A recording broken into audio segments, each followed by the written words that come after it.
Hello everybody, my name is Kyle Lee, aka Kilo Loco from kiloloco.com, and you can see my face. Yeah, doing something a little bit different. Um, I don't know if this is acceptable for you guys. I'm hoping that the window is a little bit smaller than, or well, at least small enough that you guys are fine with me putting my face on this video. But yeah. Today we're going to be going over parsing JSON in Swifty Json, Fredi, and Gloss. And for the tools that we're using, I actually realized that I haven't been writing actually like all the tools that we've been using so far. So I'm going to try to start being a little bit better on putting that in the tools section.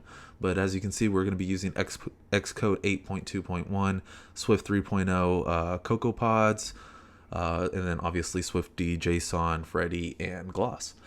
The skill level I marked for this one as intermediate. Now, it's not a very complex topic. You could probably understand it if you just go ahead and watch the video. But the only reason why I say it's a little bit intermediate is because the way that I'm going to set up the examples is not going to be explained thoroughly as I usually do.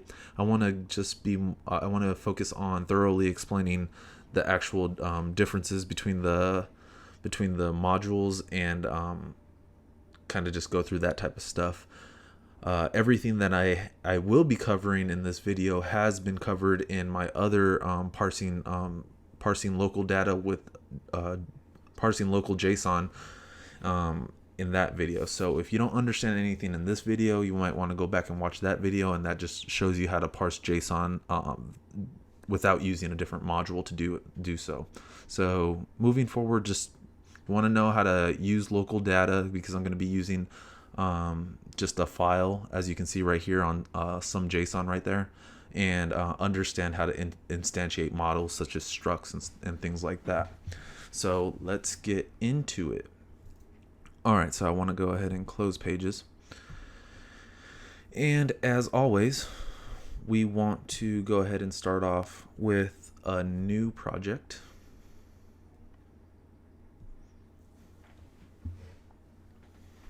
A single view application, and we'll just call this we'll call this parsing JSON, whatever, third party, right? Whatever. All right, so let's get this going, and we're gonna put this in KL Learning because that's where I learn you.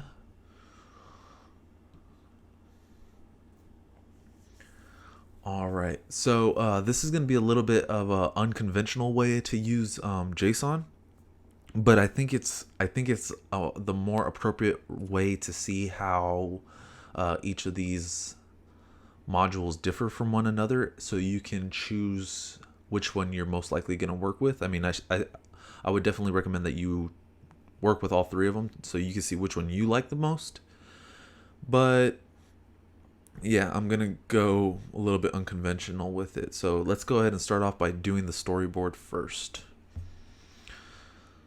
All right, and then I'll actually make this a full screen. You guys don't really need to see me getting like the labels and stuff on storyboards. If you're intermediate, you probably know how to get to stuff on the storyboard. So I'm hoping my head blocking that isn't going to be a big deal.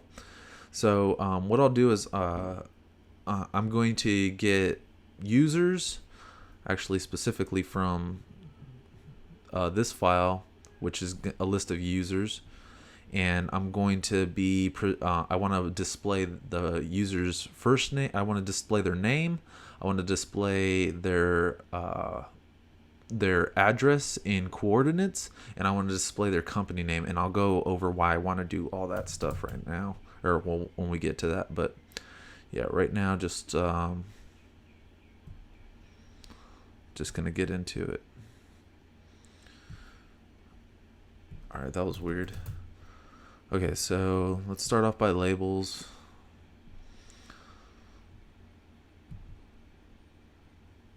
And we want this one to be called name.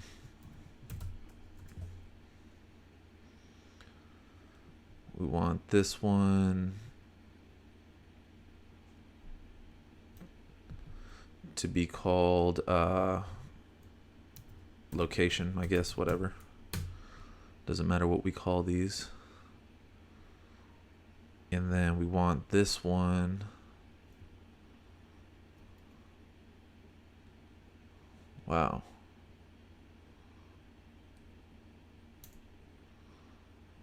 Storyboards is not working for me right now. I'm sorry. All right, so we want this one to be called company name. Right? So we got all those. And what we'll do is we'll just we'll stack them.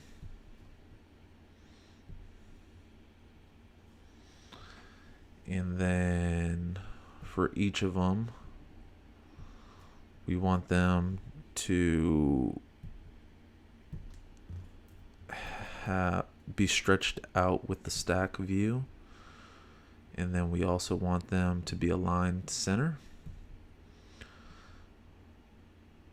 Oops, not that.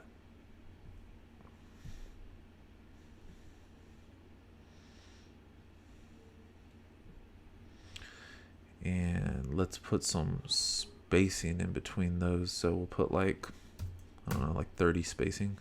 Seems all right. And then for the stack view, I actually want it to be stretched out all the way to both edges. So let's go ahead and do that. Update the frames and we're all set. Now we want to do the same thing with buttons.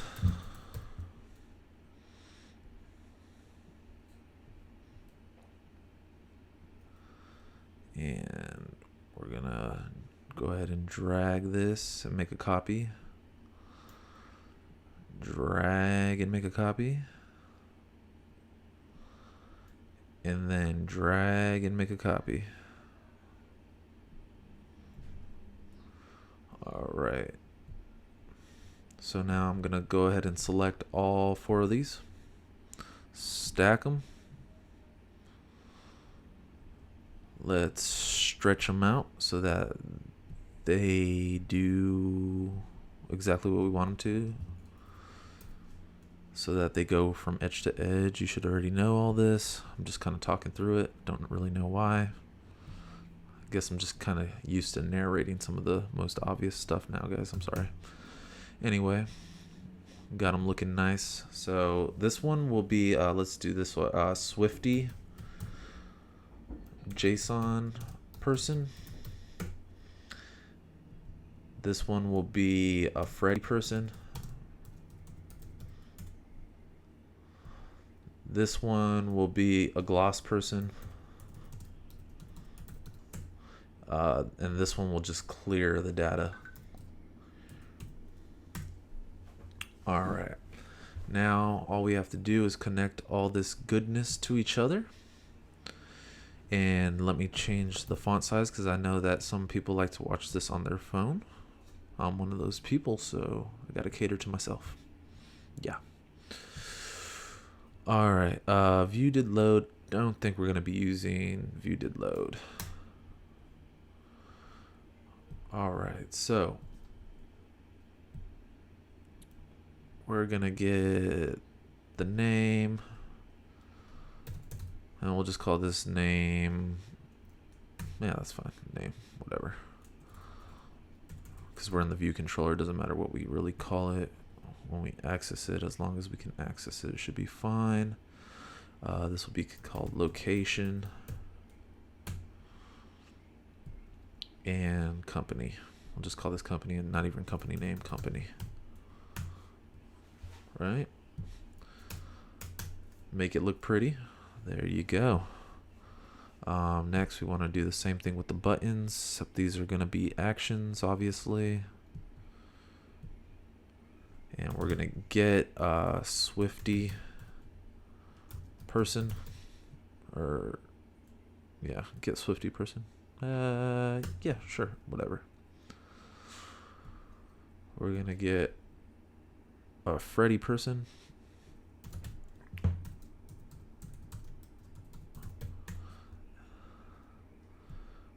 We're gonna get, oh, that one's a button. See, make sure you pay attention. get gloss person. And now we have to delete this. Go back in here. Remove the reference so that we don't get any crazy explosions in Xcode. There we go. And close that. Make it again. Do it right this time, Kyle. And get Freddy person. And then we just want to have a clear button, which will clear out that data up there just so that we can be positive that we're not having leftover data, which it's not going to be able to be there, but we just want to be careful. Want to make sure that this is an unbiased example. Give you all the facts. All right, so what's going to happen, and actually let's just go ahead and run this and make sure that everything's working so far. Print, and this is going to be Swifty, and then go ahead and copy that. We'll call this Fredi. Call this gloss. Call this clear. So what I'm going to do is I'm going to actually create a person object with each of the different types of modules or the frameworks, and show you how they differ when you're instantiating a model, so that you can kind of see what the differences are and how one thing might be more useful to you than the other, depending on how your API is laid out and what your preferred method and the syntax that you like to go with. So let's go ahead and run that. Also, I know that for the clear function, I'm going to have to set each of these values to a blank value, a blank string. And I'm going to have to set each of the values for whenever I do the get Swifty person. I want to instantiate the Swifty person and then get the name value out of it and then pass it into my UI. So I'm going to create a function right now that's going to update the UI. But let's just first make sure that the project's going to work as expected and that there's no crashes happening out of nowhere. Which there shouldn't be. We haven't done anything crazy or interesting yet at all. So Swifty, Fredi, gloss, and clear. All right, we're there. All right, and they're going to be a little bit squished together, but that's fine. We don't care. And before I actually get these models in and do the pod stuff, do the CocoaPod stuff, let me just get this Updateui function going.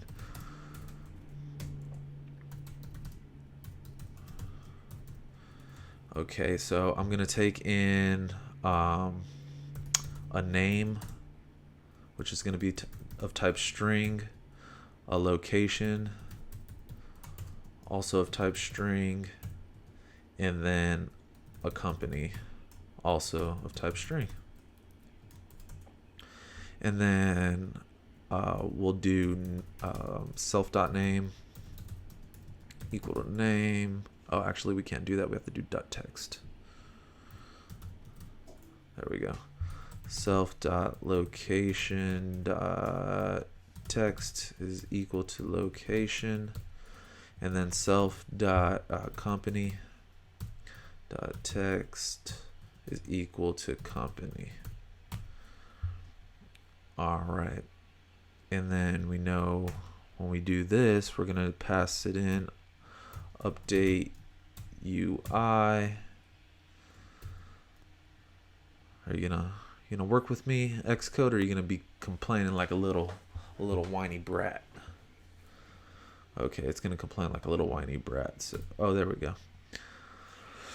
All right, so for this one, we're just gonna pass in empty values, right? And that'll just clear it out. Cool. All right, so next, also let's get our local data in here first. So I have this file, some JSON. I'll import it so that you can see it because I don't want to open it up and then have to import it and then see it again. So just go ahead and put that at the top. It doesn't really matter where you put it. Some JSON. As you can see, this is a list of JSON, user ID. It has a name field. If you can see this, the address is actually nested, and the latitude and longitude is nested. We're going to be getting these values, so it's nested inside of a nested value, and then the company is also a nested value. So let me show you where you can get that in case you're not familiar with my tutorials. All I do is go to google.com. We're going to type in Json Placeholder. Right? It's going to be the first one.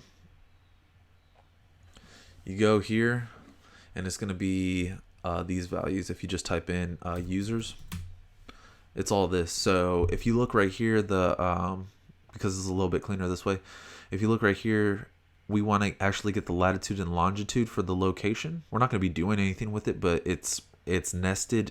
Like geo is nested inside of addresses, and then latitude is nested inside of geo. So I want to show you that how that works.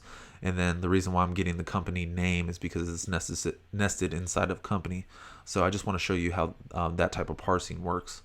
And that's all this data is just right here. So all I did was copy, paste it into a file, did it as a .json extension, and yeah, we're good. All right, so we have this in here. We want to also be able to access that data, so I'm going to put it into a data service. So let's see, we'll just call this data service. It's just good practice to kind of separate some of your code, you know, whatever. So let's do a class of data service, and then we want this to be a shared instance. So static let shared equal data service. And then we don't want to allow anybody to, well, I mean, I'm just kind of kidding. I don't know why I'm doing this. It's good practice, but then again, I'm going to be doing a lot of stuff that's bad practice. I don't know. I'm doing mixed mode on you guys. So what we want to do is we want to have a function that gets get users, right? And this is going to actually have a callback, but we're not going to deal with that just yet. First we want to do is guard let path equal bundle dot main dot what is it, path for resource path, what is it, yeah, for resource, and then we're gonna do, yeah, Xcode's not working with me, so we want to do it the same name as our JSON. And then of type, and this is a JSON file, else return. All right. Tell me that's wrong. Go ahead and tell me that's wrong. I dare you. I dare you, Xcode. Watch it be wrong. I don't know. I'm going to keep going forward like it's not wrong. All right, so let URL equal URL, and then we're going to instantiate it, file URL with path. Just pass in our path, and then we have to do, we have to get the data. So let data equal try, and I know this is going to work, so I'm just going to force try it. And we're going to try to instantiate data and contents of, hey, there you are. You're working. Good job. Good job. And then from here, we're going to just do, so that's all we need to do. Because this is usually what you would normally get. This is what you would normally get back when you're doing a networking request, is this data right here. So let's just go ahead and pretend like this is a real networking request where we have a completion handler. Completion. And if you don't know anything about completion handlers, I have a video on that. So go ahead and check that out. That returns a void. And this is going to be of type data. Yeah, we want data. We want yeah, this is what we want. So completion, and we'll just pass in our data. Right? Looks good to me. So let's go ahead and test that out before we move any farther. You know what? Since I need to test this out anyways, let's go ahead and just put it in here, even though we're not going to really be using it in here. I just want to test out the Updateui, and I want to test out the data service to make sure that everything's working. I get users.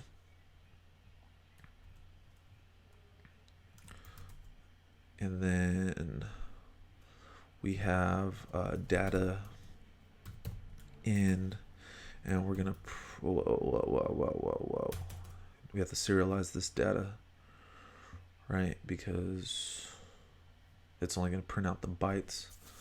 So let JSON equal try JSON serialization dot JSON object with data, and then no reading options, and we're going to print the JSON. All right, so if all works, two things should be happening. The current UI that I have in place should disappear because I'm clearing out the fields. I'm updating the UI with with empty strings. And then on top of that, in my logs, the JSON should appear as expected, or my program will just crash. So we'll see. That's the problem with force unwrapping your data. It's very scary stuff. Blow up your entire app. So let's go ahead and do that. So this will clear right now, and we should get data. Cleared, and we got data. See, all of our JSON is in there, so kill two birds with one stone. And what we'll do is we'll just delete this because we don't need this anymore. Actually, we're gonna need this in each of the other ones though, and this is kind of redundant. There's probably a better way to do this, but for the sake of time and clarity, I'm just going to copy and paste them. Yeah. All right. So we're here now. We have everything all set up, except for we need to actually get the different modules into our project. So let's go ahead and close this because we're gonna have to open up the XC workspace after we're done with this. So let's go ahead and go to Google and well, let's first pod init our project, right? Because that's a good rule of thumb, right? So change directory. I gotta go to my desktop, and then I have to go to KL Learning because that's where I learn ya. And then also we're gonna be what is it? Parsing? Is it Parsing Json? Yeah, Parsing Json third party. We're gonna do pod init,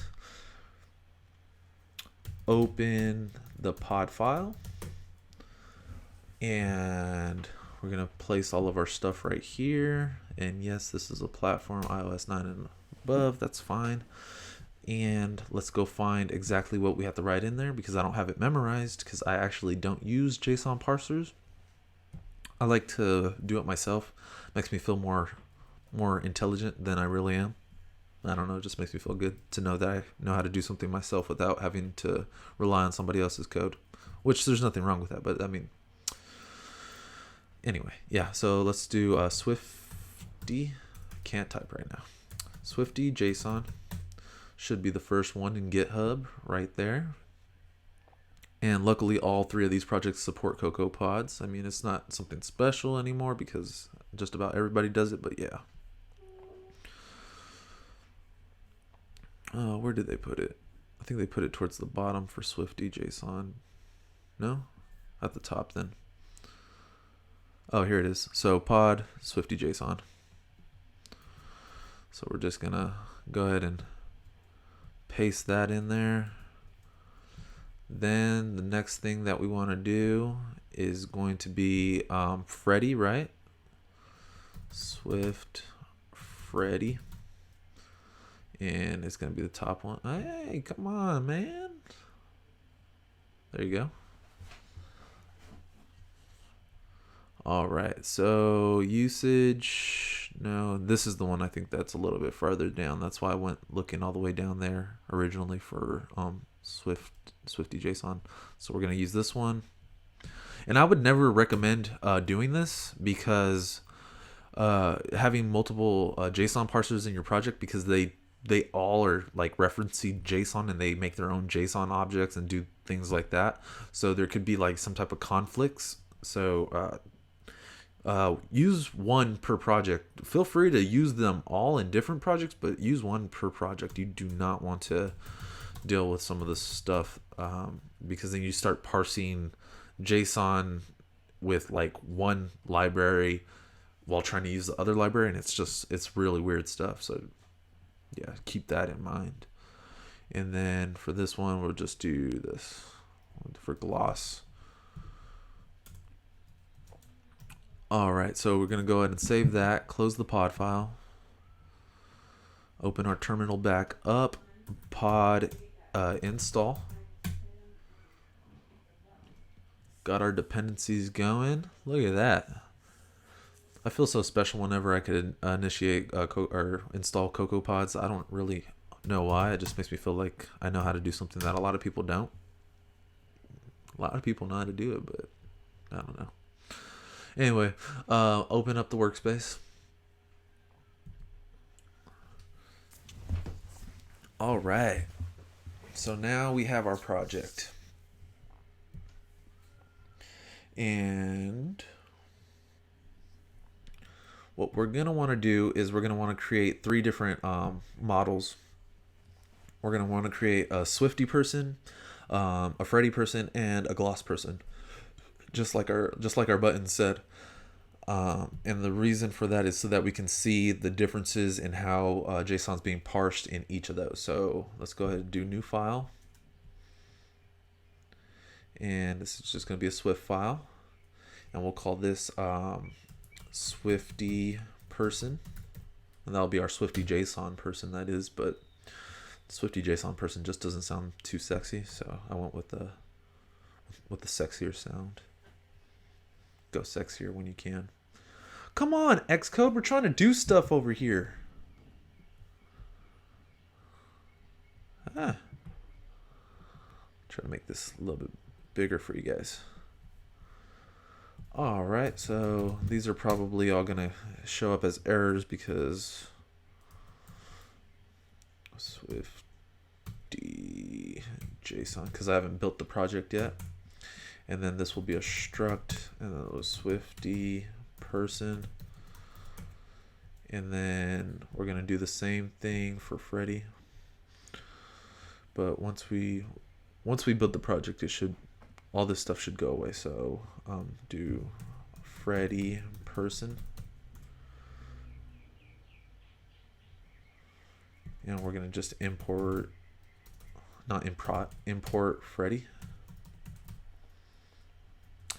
And this is also going to be a struct of Fredi person. And then we'll do one more new file. And we'll do another same old stuff, guys. Come on. Gloss person. I kind of wanted to do glossy person, but it's just gloss person. Let's just keep it simple. All right. Import gloss, and then also a struct gloss person. All right, so let's make sure that this is set to SE, so when we do actually run it, it will work. So I'm gonna go ahead and build Command B and build the project. Just make sure that there's no errors, that we're able to import all the modules in the correct files, and that we're ready and able to move forward. Each of these person objects will have the same thing.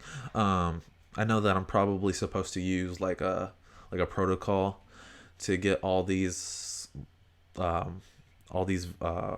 properties in and just reuse them that way, but I'm not going to be, like I said, for the sake of simplicity, and since we're not using a table view, there's no reason for me to make a protocol with all those properties. I mean, it's the right way to do it, but we don't need to do that. So I'm just gonna go ahead and make the name, location, and company on each of those objects.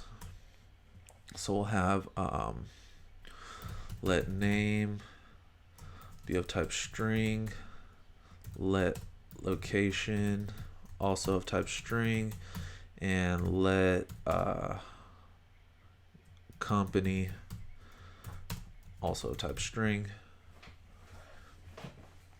And then once again, not the right way to do it, but it's what's going to get us moving forward without having to dive into different topics that are really unnecessary for the tutorial. All right, so we're also going to have this as a failable initializer, and we want to initialize this with data, because that's what our networking request would generally give us back, is the data, and we want to just instantiate an object from that data, right? And then we'll do name or self.name is equal to this self.location, and this will just shut the thing up, so we're not dealing with anything. Company is equal to that, right? Once again, gonna copy and paste.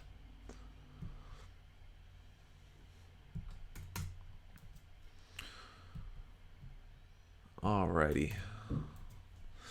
All right, so now let's get into actually parsing stuff, and let me show you how it is done.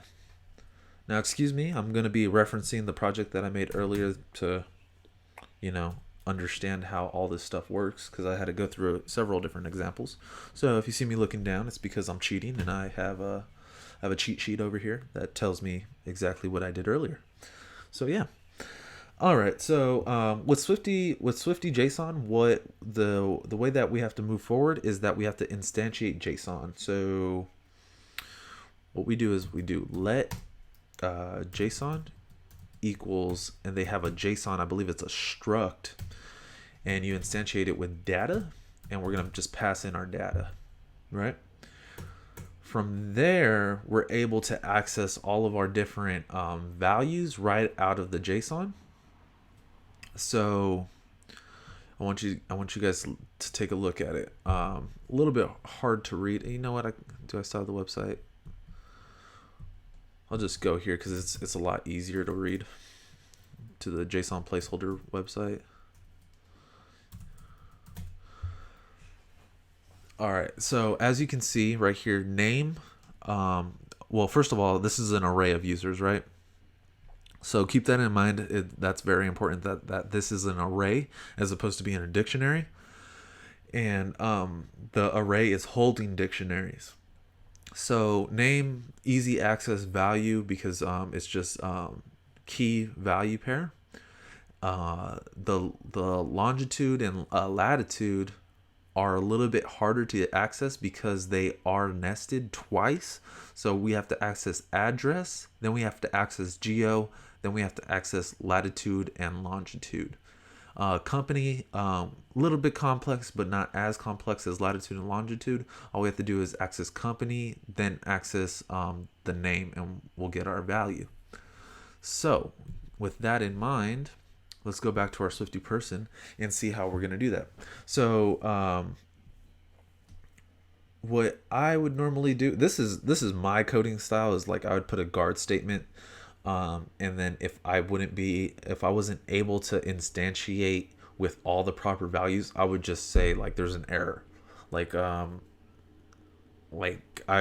expecting my API to be well thought through and to always give me back the values that I'm expecting, or else I don't want values to come back at all. So what I'm gonna do is I'm gonna access all the values that I need, and if I'm not able to access any one of those values, then I'll just do a return, which means that I won't instantiate this object and it'll actually return nil. So let's go ahead and do that. So guard let name is equal to we're gonna do JSON, and for this one, because I want to show you guys each of these different, to make sure that we're displaying like different users. For Swifty Json, I'm gonna get this user right here, right? And this is just to show you how I'm gonna select an individual user and parse this JSON, just saying I want this specific index, right? So I'm gonna get this one individual user. For Fredi, I'm going to get this second user, so I just pass in a 1 instead of a 0. And then for Gloss, I'm going to get this user, the third user, which would be at index 2. So just keep that in mind.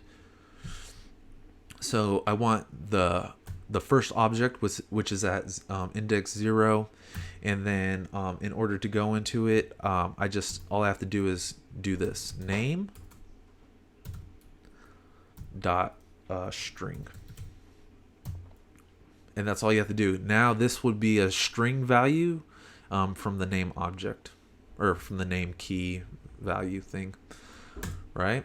And then we just do the same thing with each of those. Now remember that location consists of latitude and longitude, so we're going to get those lat and longs. So let's do let lat. Oh man, it's raining outside, is it? Right? Yeah, it's raining outside. Cool. All right. Sorry for being distracted. JSON, and remember we still want the person at index 0. And then for this one, remember that it's inside address, it's inside geo, and then we get lat. So we'll do address, then we do geo, and then we do lat dot string, because we're expecting a string value, right? Cool. Moving on to the next one. Let long equal JSON. We're going to do the same exact thing. And you guys already know how, repetitive parsing JSON can be. Address. And I know that you're really not supposed to do it this way. Like LNG. That you're not supposed to have nested values in here like this. We should create a whole nother object of address and have that in our struct, and we should have a whole nother struct or model that's a geo, and we'll have the actual latitude and longitude, and then we'll make them weak so that there's no retain cycles or anything like that. But one you want to just be able to parse your JSON. Two, that's like a whole nother topic on how to properly abstract your code, and I know how to do it, but just to understand how the modules work, that's not necessary. So that's just a little bit of logic behind my reasoning. And then we'll do let company equal JSON, once again at the first object, which is the 0 index, and then what is it called, company, and then it's just name dot string, and then else will return nil, or right, because then it didn't work and we don't want to pass anything in. So we'll pass in our values. Well, this will actually be like that. And we'll do lat long, and we'll pass in our values using interpolation, and then we'll pass our company. Yeah, seems right. So as you can see, with Swifty Json, it's pretty clean. You know, you select the index if you are working with an array, and then you know, we're selecting something specific. Obviously, you can iterate through and, you know, create objects like through, like with a map feature or whatever you want to do. But we want to select an individual from this JSON. So we're just going to pass in a specified index, and then we pass in the keys until we get to the last key, and then we get the value by doing .string if it's a string, or integer if it's an integer, because I think you could do .int. You could do like all the different values. You'd have to see exactly what they allow, but yeah. All right, so if this works, we should be able to move forward, create a Swifty person, and then display their information with the view controller. So we get our Swifty person, and we're going to do let Swifty. Oh no, well, remember we have a failable initializer, so we have to, you know, check for it. So guard let Swifty equal Swifty person. And we're going to instantiate this with data, which we have sent to us from our networking layer. Else we'll return.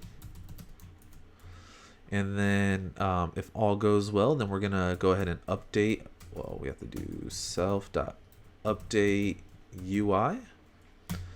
And we'll pass in our Swifty.name, Swifty.location. Wow, it's really coming down outside. That's so cool. I love it when it rains. And then Swifty.company. Wow, that's crazy. Thunder 2. Don't get that much in Southern California. Anyway, let's go ahead and see what happens. So I just instantiated a Swifty person. And now we're going to update the UI with the info from the person. All right. So should we do clear before we do our Swifty person? I think we should do clear. Clear should be fine.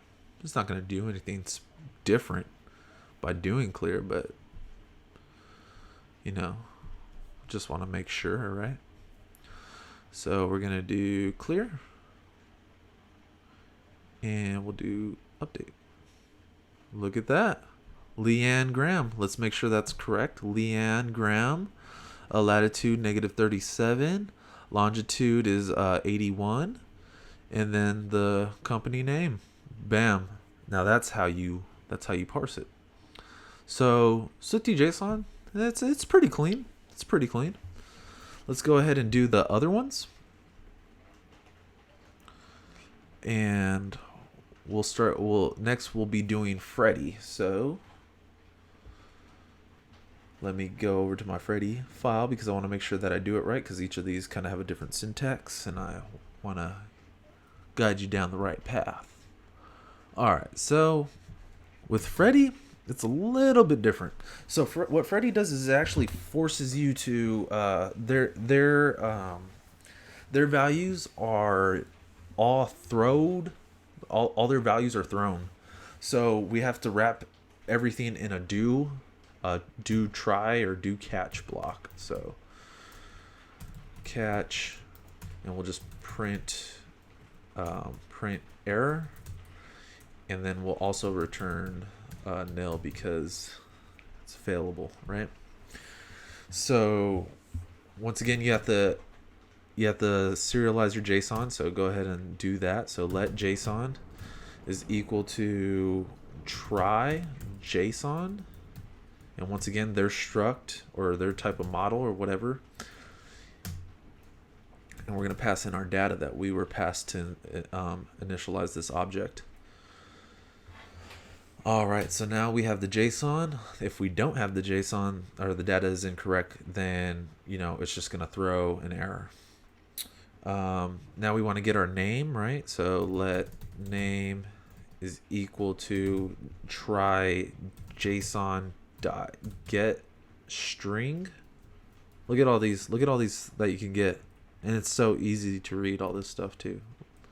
Get string, right? And we're gonna do at, and it's gonna throw. So the syntax for Fredi is a little bit weird. Remember that I said that for Fredi we're gonna get the object at the first index. We're gonna get the first at index 1. We're gonna get object at index 1. So we have to specify that by passing in 1, and then whatever other value we want to get by passing in the key following that. So we want to get name, so we're just going to pass in comma name, and that's all you have to do. And we're going to just do that for each of those. So let lat equal try JSON dot get string at, once again, index 1, because we want that, and then we want to get, what was it? I want to say address, and then we wanted to get the geo, and then we wanted to get, man, what am I doing? I think the rain's throwing me off. We don't get rain in California like ever, so it's like super weird. All right, so we're gonna try to get that. That's the value. Get string. Then we got to get the longe, whatever you want to call it. Same old way. And at index 1. Once again, it's address. Like it to have spaces, just like if it's English. So sorry about that. Geo and LNG, and let what's the last thing we're gonna get? Company name. Company equal try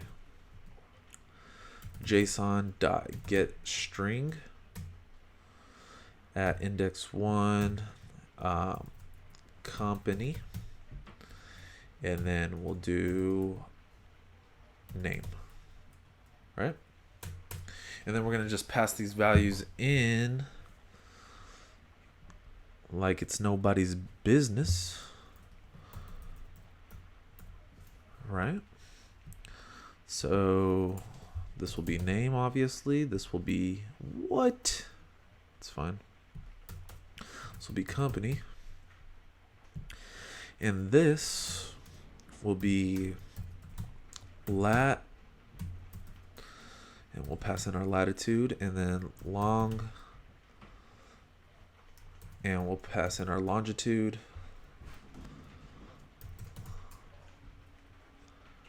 Right? I think that's right.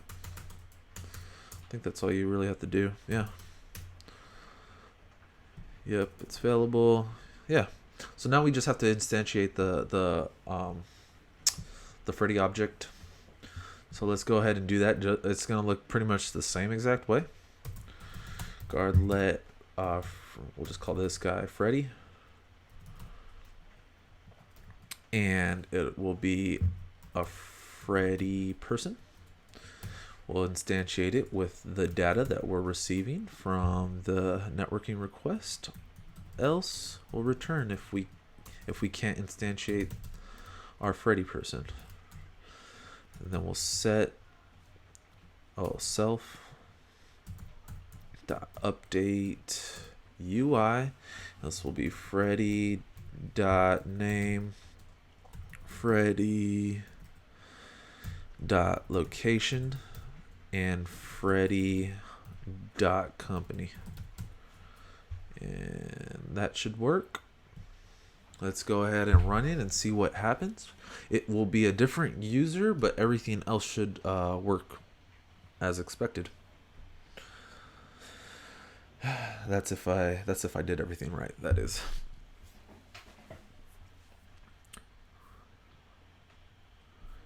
And where are you? Here we are. Okay, so let's go ahead and clear this out because we don't like random junk on our screen. All right, so I'll go ahead and clear it, whatever. And then when I do my Freddy person, Irvin Howell, latitude is different, longitude is different, and it's at this, see, look at different people, different coordinates, everything. So those are two different people. We have Irvin Howell, 43, 34, and then Decal Christ. Right? I don't know if that's the right way to say it, but whatever.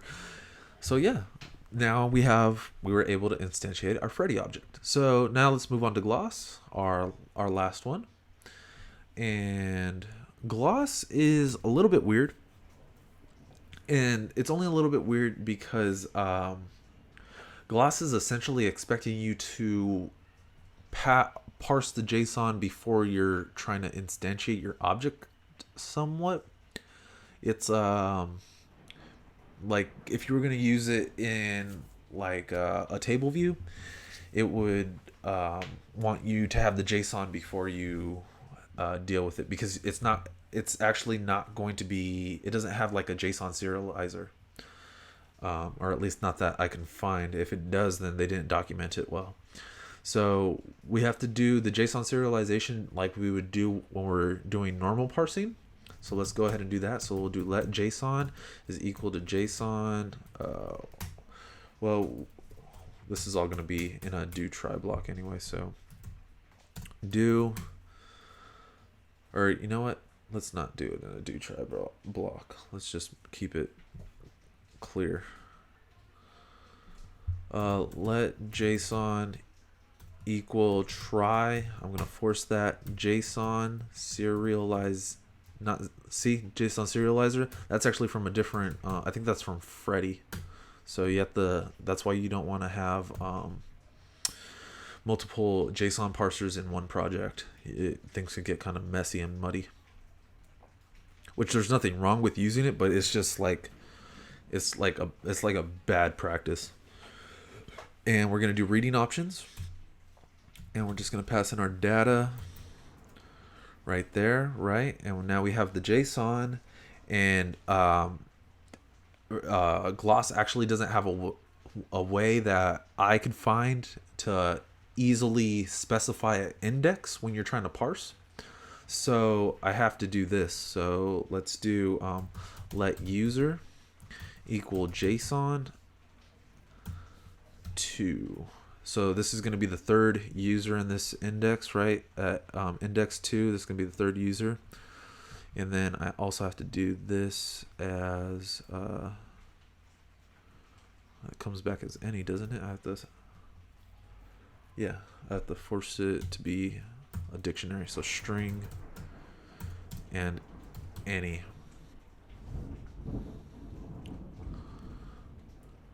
Wait, is it? No, it comes back as a. What? It comes back as an array. Yeah. So I have to do this. Yeah. All right. So this specifies that it's an array of string and any object, and like I said, this is getting like really weird because now you have to make sure that you're passing it like a actual JSON typed object. I didn't make a type alias for JSON because once again, all the JSON parsers kind of have their own little thing that they're doing with the JSON keyword, and it's like overloaded right now. So I'm just doing it as an array of dictionaries with string and any, and it actually has to be done this way if you're going to use it in this type of manner where you're selecting a specific user at a specific index, because the way that they have their parsing system set up is very unique, and it's also kind of limiting. So one of the cool things is that they have their own operator, because you can actually do custom operators in Swift. And what you would do for something like this is that you would specify the key that you're interested in, and then you would do you know, less than sign, tilde, tilde, and then you would pass in whatever the dictionary is. So our user is that dictionary. So we're going to do user. And that should work. I think it should work. Oh, this is the other thing that's really weird about it that I don't like about Gloss, is that not they don't have all the logic set for this operator, right? And it gives you weird things like this, like it has to be an exclamation mark. You have to force unwrap it to say that this will be a string and that this is going to work, or else you have to put like your name as an optional value or something like that. And I don't want that. Like, I was able to do it for all my other classes. Like, I shouldn't have to you know, make this one special by making it optional or whatever, right? So instead of doing that, what I'll do is I'll just give it a default value if one doesn't exist, right? So I'll just say name error, right? And this will work. And you might be thinking, well, why don't you just do some optional chaining with like guard or something? Watch this. Guard let n is equal to this. Watch. Very weird stuff. I don't know why it doesn't work. I don't really understand why it doesn't work. Else return. I know that some of it's partially implicity, so let me see if I do it like this. Yeah, see, even when I do it like this, and I go like this, and like pretty much force it to be like an optional thing, still not working. Watch. See, like it's really weird. The compiler, it probably would work if it just compiled straight away, but the compiler doesn't recognize this operator and doesn't have the logic built in for it to use this operator that Gloss has made. So you get all kinds of weird compile errors, and you pretty much have to do it like this if you're trying to get a specific user. Once again, I mean, you're not going to be usually getting a specific user like this, but like I said, this example kind of it really forces you to see what some of the differences are between the different frameworks. So we're gonna have to do the same thing with other ones. There's when it comes to nested or complex values, they want you to use a different object where that they called it a Json owner, or they call it a repo owner value. It's a different model that Gloss imports with it, and it's called a repo owner.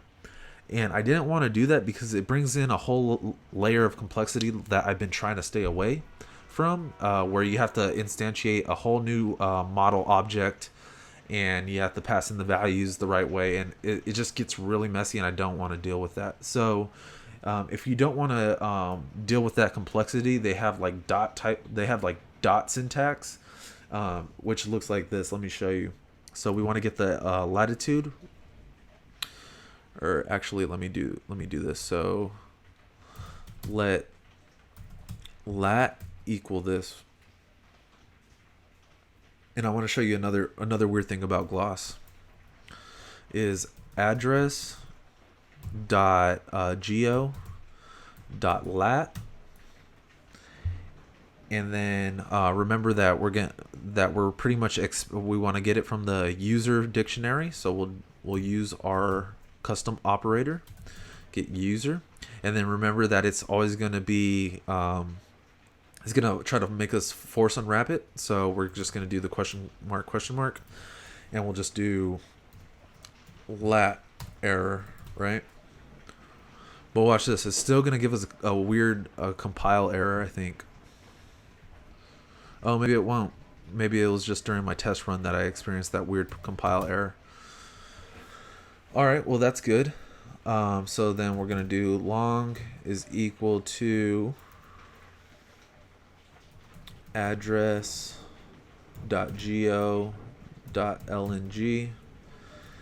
And then we're gonna do our glossy operator. Wow, it's getting really loud out there. Okay. Give it a default value. If that doesn't work, it'll be a long error. And then we'll just do the same thing that we've been doing, where we concat or interpolate our values. So do lat and come on, long.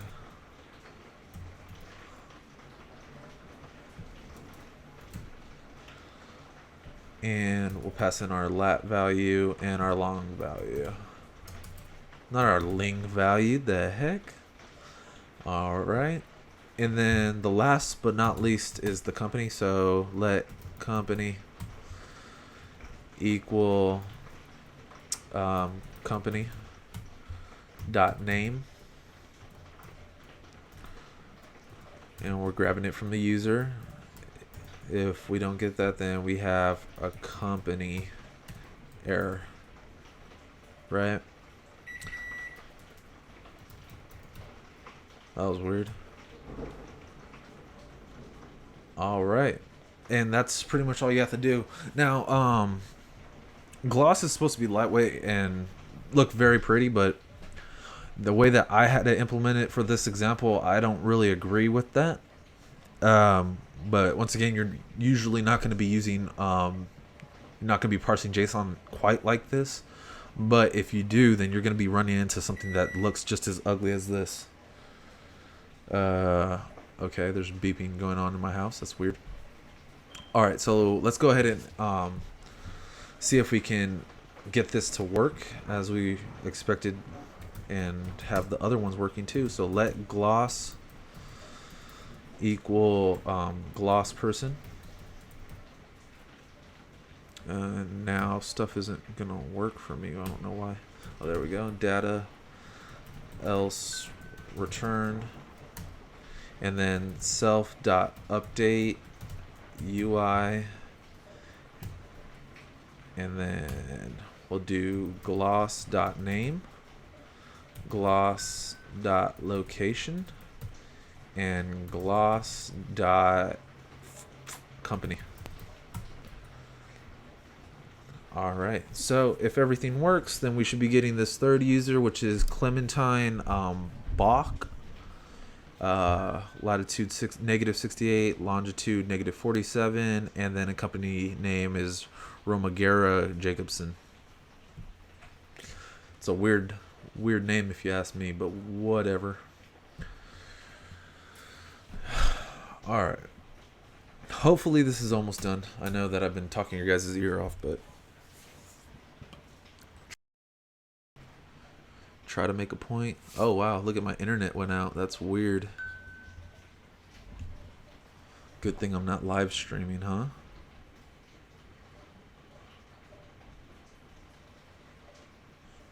So now it's gonna give us this junk. I'll probably cut my thing in half. I don't know why it does that.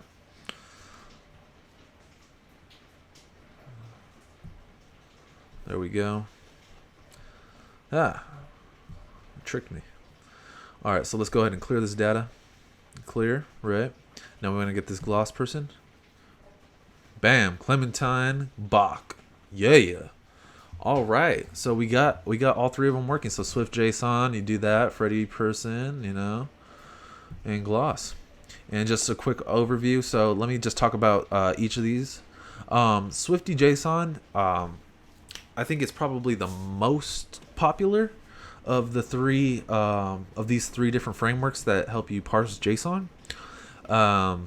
Only thing that I don't really like about it is that I don't really like this whole syntax. I don't like the way that this looks personally. It's really like a personal thing. Like there's nothing wrong with it, and all the other ones kind of do something similar, but I just think this looks like really weird to me. So the other thing that I don't like about it is, like, watch, if I do NAM,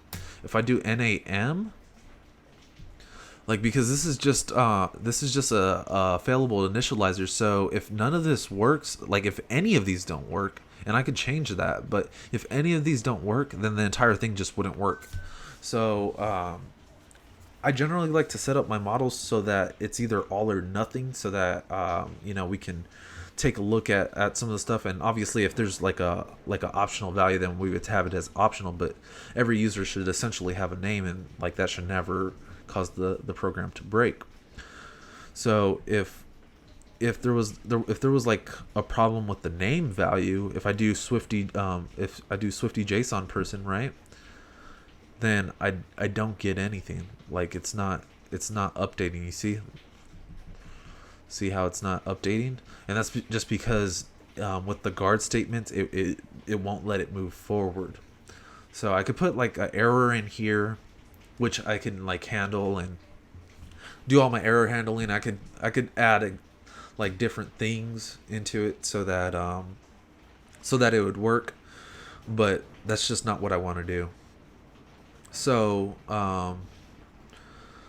that's one of the things. Fredi, working with Fredi was really nice. I really actually like Fredi. I think it's my favorite one out of these three.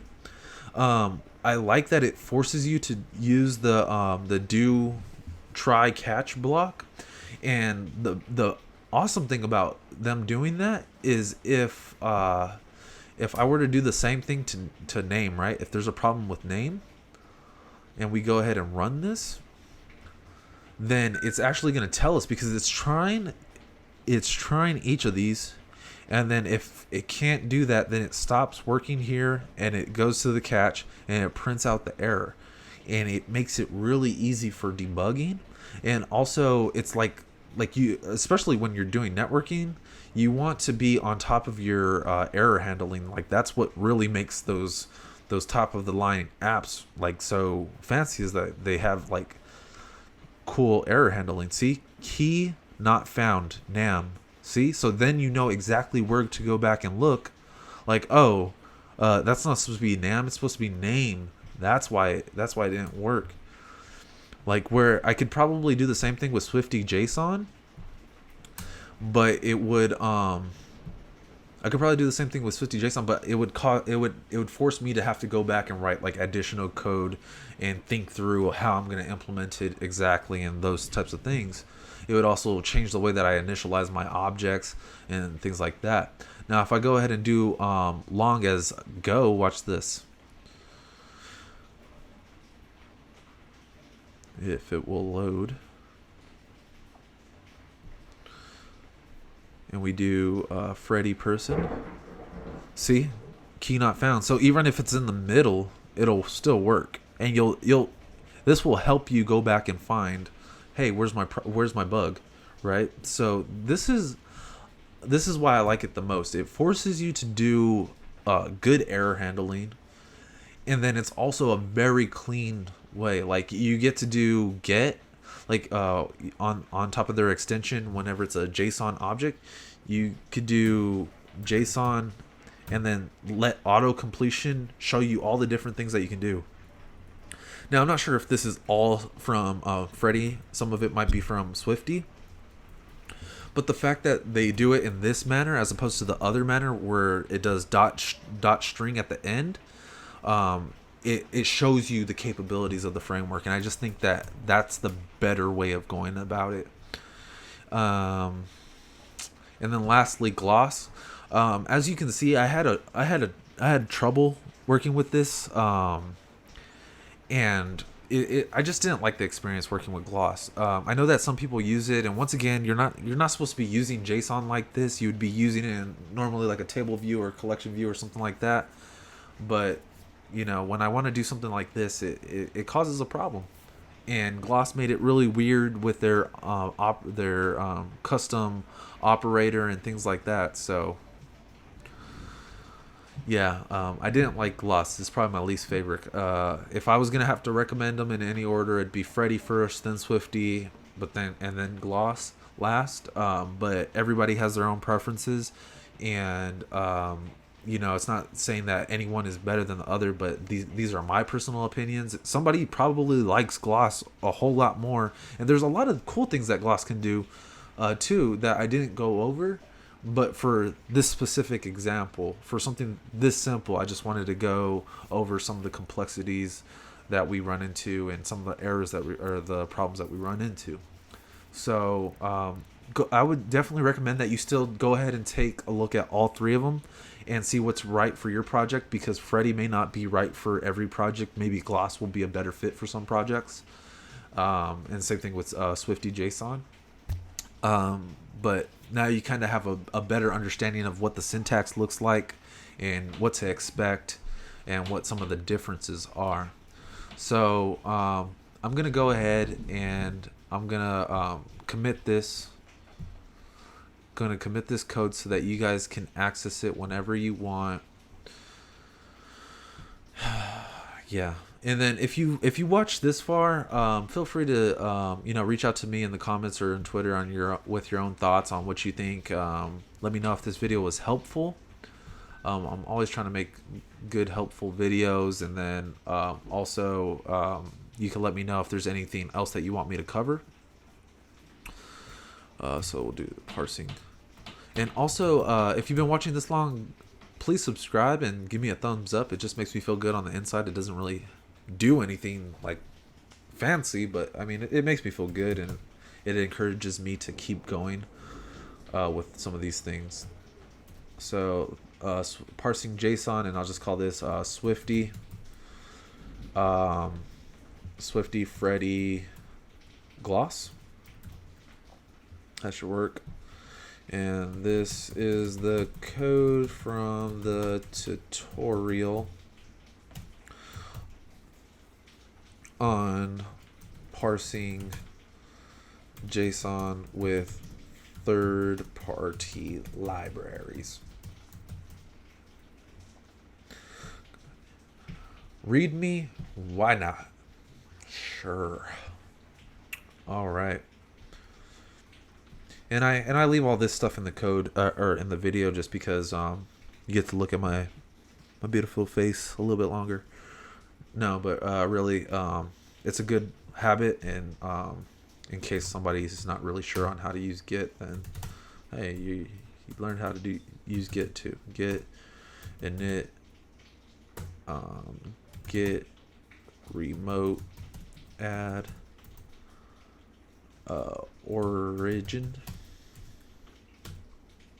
Git pull origin master, put in your password.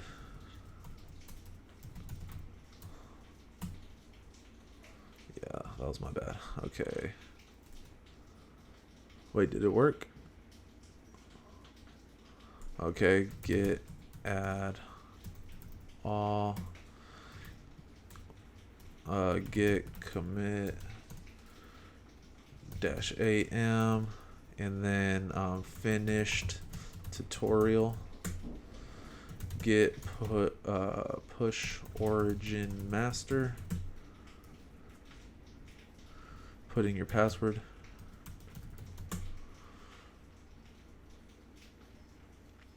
Come on, let's go. All right, and it should be up here. Yeah, see?